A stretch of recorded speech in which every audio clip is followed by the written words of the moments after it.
The installation of Cloud Puncher was challenging, starting with lifting a 4,600-pound cloud onto the second story from the ground in a precise, fixed space and angle.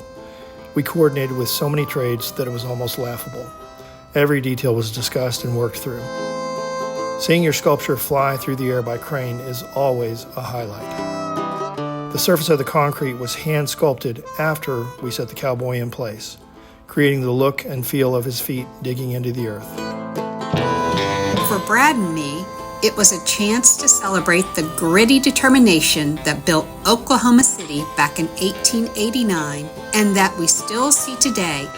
In Cloud Puncher, this larger-than-life cowboy ropes a stray cloud perched on the second-floor balcony of the Lively Hotel to lead it back to cloud trees on the other side of the park. The sculpture as a whole stands 30 feet tall and stretches more than 50 feet from end to end. With its thick bronze rope, the sculpture physically connects the hotel's event deck to the park below, so you can experience it in completely different ways.